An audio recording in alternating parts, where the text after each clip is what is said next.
Is ASEAN just a useless talk shop? The truth is, it works in ways most people never see. In this video, I'll share with you a few insider secrets you probably didn't know. ASEAN's performance is driven by the interaction of three components. The first component is tribes, the second is the ASEAN chair, and the third is a process. Now, as far as tribes are concerned, there are three tribes that play a role in ASEAN. The first tribe is what I call the ASEAN-ites. They are officials and diplomats from the ASEAN member countries and the ASEAN Secretariat. The second tribe is what I call the dialogue tribes. They are officials and diplomats from the dialogue partner countries. Now, when ASEAN was created in 1967, the main reason was to shield Southeast Asia from major power rivalry. But ASEAN also knew that it was important to engage these major powers. So the dialogue system was created. The dialogue system provided avenue for political dialogue between ASEAN and these major powers. And these major powers also supported ASEAN by supporting them in their development projects, cultural programs, providing scholarships, etc. This intense competition between the dialogue partners pushes and pulls ASEAN in different directions. And this is a major challenge for ASEAN. The challenge is to accommodate their competition without breaking down internal harmony within ASEAN. This is something that ASEAN is still learning. The third tribe is what I call the Track 1.5 tribe. They are made up of officials from think tanks such as the Institute of Strategic and International Studies, or ISIS. They operate within their own networks. They follow the developments of ASEAN very, very closely, but they also participate from time to time in some ASEAN-led meetings, for example, the ASEAN Regional Forum. Through these kind of interactions, the ideas that they generate tends to permeate into ASEAN.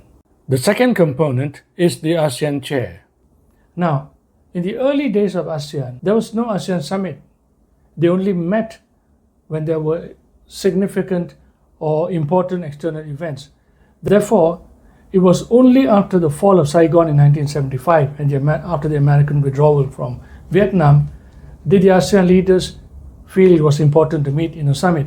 In 1976, that was when the first ASEAN Summit was held. It was in Bali. Now, that summit produced some of the foundational documents of ASEAN today, such as the Treaty of Amity and Cooperation and the Bali Concord. These summits then became more and more frequent. It became annual. Now it's being held twice a year. The leaders now see it as a golden opportunity to shine on the global stage and also to project themselves domestically. Additionally, the summit gives international prestige to the country.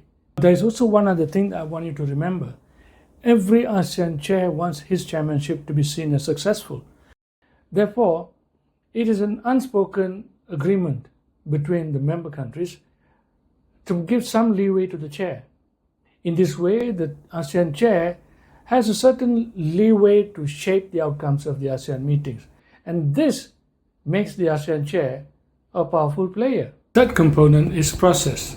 But as far as preparation, it begins with the informal ASEAN Foreign Ministers Retreat, which takes place around January every year. This is when the ASEAN ministers gather to informally take stock of what is happening around the world, what are the issues that ASEAN will have to grapple with, and the kind of position that they will be taking. Views of the think tanks on specific issues, for example, Myanmar, may also filter in. Also, the ministers will take into consideration the views expressed by the dialogue partners. In addition, the ASEAN chair also gets to test new ideas that they may wish to advance. It's a great mechanism because there is no reputational risk or any other kinds of risk. Malaysia, for example, used this retreat when it was chair in 2005 to test the radical idea of proposing an ASEAN charter.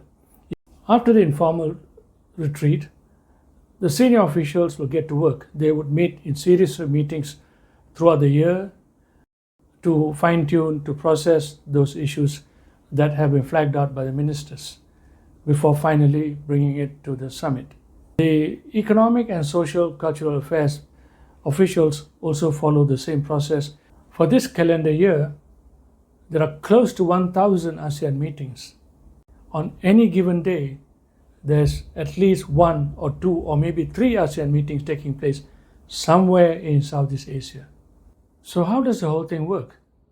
The ASEAN-ites are still largely in control because they set the agenda and they also chair the summit meetings. Although the dialogue partners try to influence the minds or the views of the chair through the interactions, by and large they also prefer ASEAN to be in charge of the whole process because they do not want their competitors to become influential too. So back to the question, is ASEAN useless? So no, ASEAN isn't useless. It works in its own quiet, unique way. And the best example of that? The East Asia Summit. Watch my next video to see why ASEAN created it.